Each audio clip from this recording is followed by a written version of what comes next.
Hello साथियों, कैसे आप सभी। मैं एक बार फिर से आलोक मुराद जी आई टेक क्लासेस में आपका हार्दिक स्वागत करता हूं।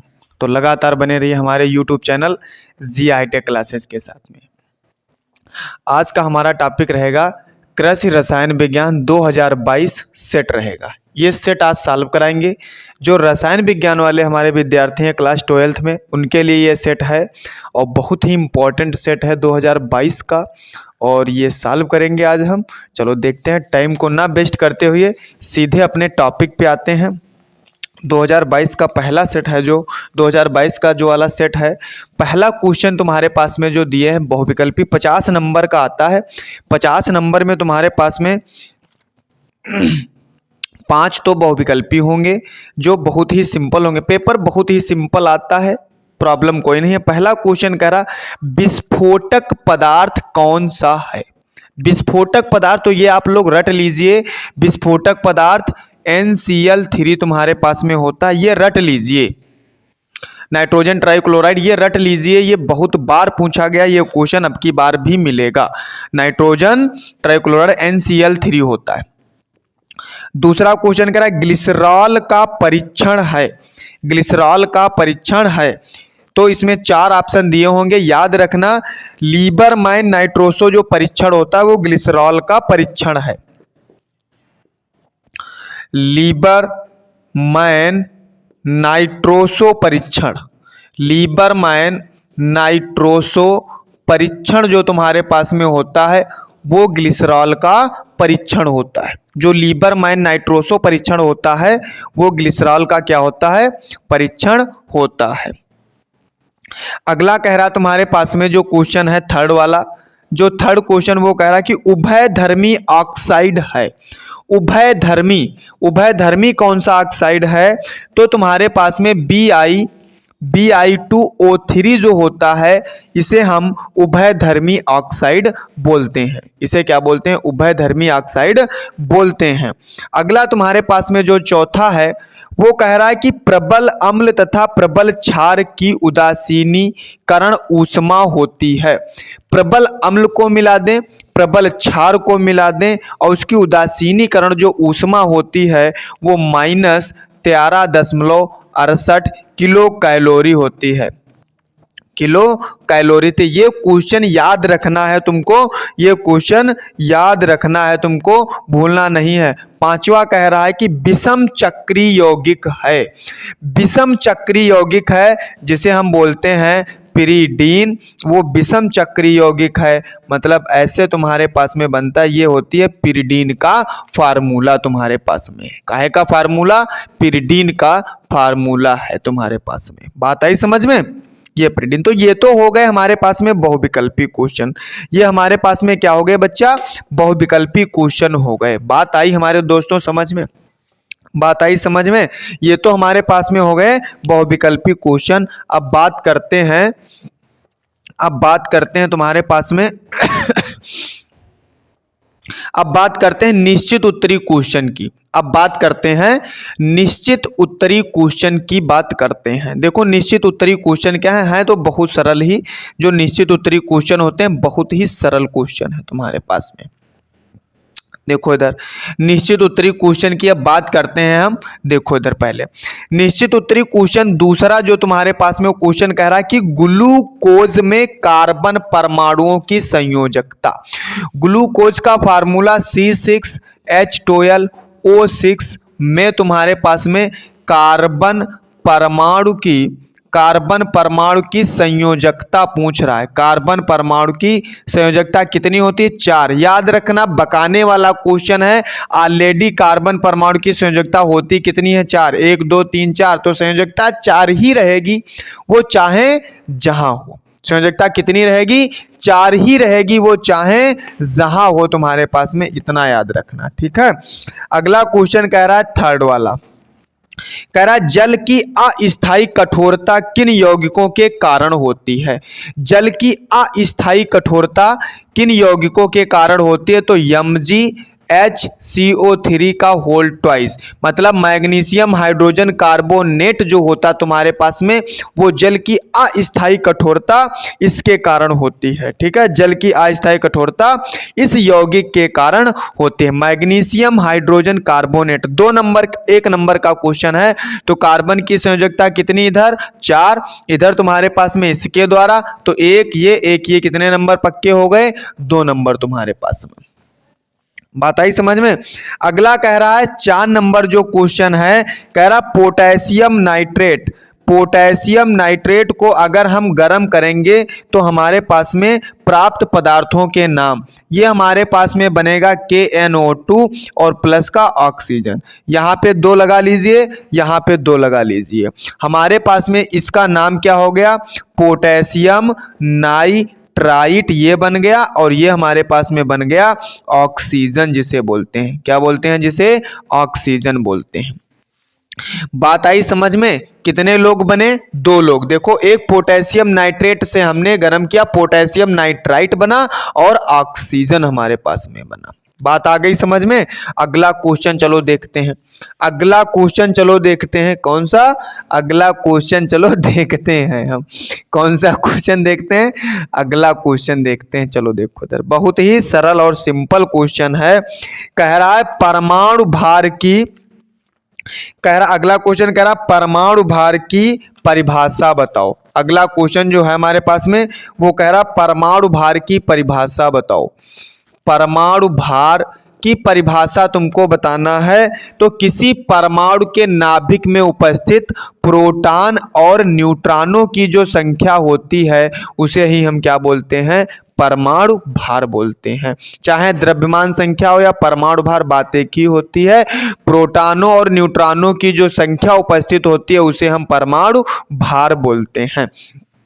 अगला क्वेश्चन हमारे पास में क्या कह रहा है, अगला वाला देखो क्वेश्चन, बहुत ही सिंपल क्वेश्चन आते हैं। ठीक है, बहुत ही क्वेश्चन सिंपल है, 1 नंबर का क्वेश्चन है। अगला कह रहा है, अगला क्वेश्चन है 6 नंबर, कह रहा H2SO4 का परमाणु भार, H2SO4 का परमाणु भार ज्ञात कीजिए। ज्ञात कीजिए। हमने परमाणु भार निकालना सिखाया, हाइड्रोजन का कितना 1, सल्फर का कितना 32, ऑक्सीजन का कितना 16, सबको जोड़ लो। 2 गुणे 1 प्लस तुम्हारे पास में 32 और प्लस कितना 4 गुणे कितना 16, 2 1 कम 2 प्लस 32 और प्लस 16 चक्कू 64, कितना हो गया 4 2 6 6 2 8 तुम्हारे पास, 6 3 9 कितना आ गया 98 तुम्हारे पास में आ गया। ये क्या हो गया, अणुभार हो गया। ये अणुभार हो गया, ये अणुभार हो गया तुम्हारे पास में किसका, ये तुम्हारे पास में H2SO4 का क्या हो गया, अणुभार तुम्हारे पास में हो गया। क्या हो गया, H2SO4 का ये अणुभार तुम्हारे पास में हो गया, H2SO4 का। बात आई समझ में। बहुत ही सिंपल क्वेश्चन है, बहुत ही सिंपल क्वेश्चन है, 1 नंबर का क्वेश्चन है, पूछेगा तुमसे बहुत ही सिंपल क्वेश्चन। ये नहीं कि तुमसे कोई कर रहा क्वेश्चन पूछ ले जवाब भी ना दे पाओ, बहुत ही सिंपल क्वेश्चन पूछेगा। और ये सब हम पढ़ाए बैठे हैं तुम लोगों को, बहुत ही सिंपल क्वेश्चन पूछेगा तुमसे, बहुत ही सिंपल क्वेश्चन पूछेगा तुमसे बहुत ही सिंपल क्वेश्चन तुमसे पूछेगा। अगला देखो, ये परमाणु भार निकाल लिया हम लोगों ने। अगर तुल्यांकी भार निकालने को आ जाए, यहीं पे मान लो अगर कहे कि तुल्यांकी भार बताओ, क्या कहे, तुल्यांकी भार, हो सकता हो अब की बार तुल्यांकी भार वाला पूछ लिया जाए। तो तुल्यांकी भार तुम्हारे पास में क्या होता है, परमाणु भार बटे संयोजकता। फार्मूला होता है परमाणु भार बटे संयोजकता, और संयोजकता परमाणु भार कितना निकला 98, संयोजकता कितनी 2, कितना आ गया 49। ये क्या हो गया, आंसर तुम्हारे पास में। बात आई कुछ समझ में, क्या हो गया, आंसर तुम्हारे पास में ये हो गया, इतना ऐसे निकालेंगे हम। बात आई समझ में, हाँ। अगला देखो, अगला देखो, ये 7 नंबर जो क्वेश्चन तुम्हारे पास में दिया, सब बहुत सिंपल है, बहुत ही सरल क्वेश्चन है। और कितनी स्पीड में हो जाए, ये तो आधे घंटे 1 घंटे का पेपर है तुम्हारे पास में, 1 घंटे का पेपर है, 1 घंटे का पेपर है, बहुत ही सरल क्वेश्चन। 7 नंबर क्वेश्चन कह रहा है कि एथेनॉल के 2 महत्वपूर्ण उपयोग बताओ। एथेनॉल मतलब C2H5OH, इसके 2 महत्वपूर्ण उपयोग बताना है, जिसे प्यार से हम एल्कोहल या दारू बोलते हैं। तो पहला तो एक उपयोग हो गया एसिटिक एसिड बनाने में, जिसे हम बोलते हैं सिरका बनाने में। सिरका बनाने में इसका उपयोग करते हैं, सिरका बनाने में। दूसरा उपयोग हम कह सकते हैं कि सिरप बनाने में, कफ सिरप बनाने में। कफ सिरप बनाने में तुम्हारे पास में, कफ सिरप बनाने में। अगला हम कह सकते हैं औषधियाँ बनाने में, औषधियाँ बनाने में, औषधियाँ बनाने में, औषधियाँ बनाने में भी कह सकते हैं। चौथा तुम्हारे पास में परफ्यूम वगैरह, इत्र वगैरह बनाने में, इत्र वगैरह बनाने में, इत्र बनाने में, ये कह सकते हैं इत्र बनाने में। ये 4 उपयोग हैं तुम्हारे पास में, जो एथेनॉल के उपयोग पूछ रहा था। ठीक है, 4 उपयोग हैं। तुमसे पूछ कितने रहा? 2 पूछ रहा है, 2 नंबर के हैं। 2 पूछ रहा है, 2 नंबर के तुम्हारे पास में हैं, तो जल्दी से नोट डाउन कर लीजिए, तुरंत जल्दी से नोट कर लीजिए। 8 नंबर क्वेश्चन तुमसे पूछ रहा है कि कपूर का वाष्पित होना, कह रहा है कपूर का वाष्पित होना, कपूर का वाष्पित होना तुम्हारे पास में, कपूर का वाष्पित होना कैसा परिवर्तन है? भौतिक परिवर्तन है। कैसा? भौतिक परिवर्तन है तुम्हारे पास में, भौतिक परिवर्तन है। अच्छा, कैसे भौतिक परिवर्तन? ये कैसे? देखो, भौतिक परिवर्तन का मतलब होता है इसका रंग रूप आकार मतलब वैसे रहे, स्ट्रक्चर बदल जाए, वो भौतिक परिवर्तन है। रासायनिक परिवर्तन कोई नया पदार्थ बन जाए, मतलब जैसे पेड़ से पत्ते का गिरना, पेड़ में पत्ता हरा था, नीचे गिर गया, सूख गया, वो तुम्हारे पास में क्या हो गया? रासायनिक परिवर्तन। दूध से दही का बनना, पहले दूध था फिर फट गया, वो रासायनिक परिवर्तन। लोहे पर जंग लगना, वो रासायनिक परिवर्तन तुम्हारे पास में। जिसमें आकार चेंज होकर के नया पदार्थ बन जाए, वो रासायनिक परिवर्तन। जिसमें वैसा ही रहे, वो भौतिक परिवर्तन तुम्हारे पास में। बात आई समझ में? और कह रहा बर्फ का पिघलना, बर्फ का पिघलना जो है वो भी तुम्हारे पास में क्या है? भौतिक परिवर्तन है। वो भी क्या है? भौतिक परिवर्तन। जो बर्फ का पिघलना है वो भी, बर्फ भी एक पानी था और पानी जब बन गया वो भी पानी तुम्हारे पास में हो गया, तो बर्फ बर्फ का पिघलना एक ऐसा परिवर्तन हो गया तुम्हारे पास में, भौतिक परिवर्तन। 2 नंबर का था, बहुत ही सरल क्वेश्चन था। ऐसे क्वेश्चन देता है हलवे टाइप के। देखो 8-9 क्वेश्चन तो ऐसे ही हो गए तुरंत। कितनी देर लगी अभी? सिंपल है, बहुत ही सिंपल क्वेश्चन तुमसे पूछेगा, तुमको जवाब देना होगा वहां पे खाली। फिर कह रहा है क्वेश्चन नंबर 9 तुम्हारे पास में, पीएच मान के आधार पर अम्लीय तथा क्षारीय मृदा की पहचान कीजिए। कह रहा है पीएच मान के आधार पर, पीएच मान के आधार पर पीएच मान के आधार पर अम्लीय तथा क्षारीय मृदा का परीक्षण कीजिए, मृदा का परीक्षण कीजिए। यह कह रहा है अम्लीय तथा क्षारीय मृदा का परीक्षण कीजिए। जो भूमि तुम्हारे पास में होती है, भूमि का पीएच जो मान होता है वो 7.2 होता है। तो आप तो जान सकते हैं अगर 7 से नीचे होगा तो तुम्हारे पास में क्या होगा? अम्लीय होगी। अगर 7 से ज़्यादा है तो क्या होगा? क्षारीय है। अगर 7 है तुम्हारे पास में तो कैसा होगा? उदासीन है। तुमको ये बताना है। बात आई समझ में? तुमको ये बताना है। अगला कह रहा क्वेश्चन नंबर 10 तुम्हारे पास में, कह रहा मोहर लवण का फार्मूला बताओ। मोहर लवण का सूत्र तुमसे पूछ रहा है। मोहर लवण का सूत्र होता है FeSO4 इंटू में NaH4 का होल ट्वाइज SO4 इंटू में तुम्हारे पास में 6H2O। ये मोहर लवण का फार्मूला होता है। Ferrous sulphate ammonium sulphate into में 6H2O, इसे बोलते हैं मोहर लवण बोलते हैं। अगला इसी में कह रहा है कैल्शियम फास्फेट, इसी में कह रहा है कैल्शियम, इसी में कह रहा है कैल्शियम फास्फेट, इसी में कह रहा है कैल्शियम फास्फेट का सूत्र बताइए। कैल्शियम फास्फेट PO4 का होल ट्वाइस। ये जो होता है कैल्शियम फास्फेट का फार्मूला होता है। तो क्वेश्चन नंबर ये 10 था, कैल्शियम फास्फेट का क्या फार्मूला होता है ये देखो हमने बता दिया। मोहर लवण का सूत्र FeSO4 इंटू में NH4 का whole twice SO4 into 6H2O। Calcium phosphate का सूत्र Ca3PO4 का होल ट्वाइस तुम्हारे पास में होता है। बात आई कुछ समझ में? हाँ, पढ़ते रहें, मजा आ जाएगा। अच्छे अच्छे क्वेश्चन सब दिए हैं, अच्छे अच्छे क्वेश्चन सब हैं, हिसाब से पढ़ेंगे तो मजा आएगा भरपूर। अगला 11 नंबर क्वेश्चन कह रहा है कि निम्नलिखित पर ऊष्मा के प्रभाव का रासायनिक समीकरण दीजिए।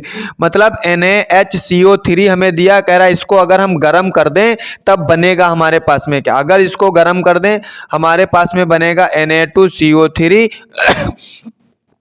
प्लस का H2O और प्लस का CO2 बनेगा। तो यहाँ पे कितना लगा लें? 2 तुम्हारे पास में लगा लें तो बन जाएगा हमारे पास में ये बनेगा सोडियम कार्बोनेट। क्या बनेगा?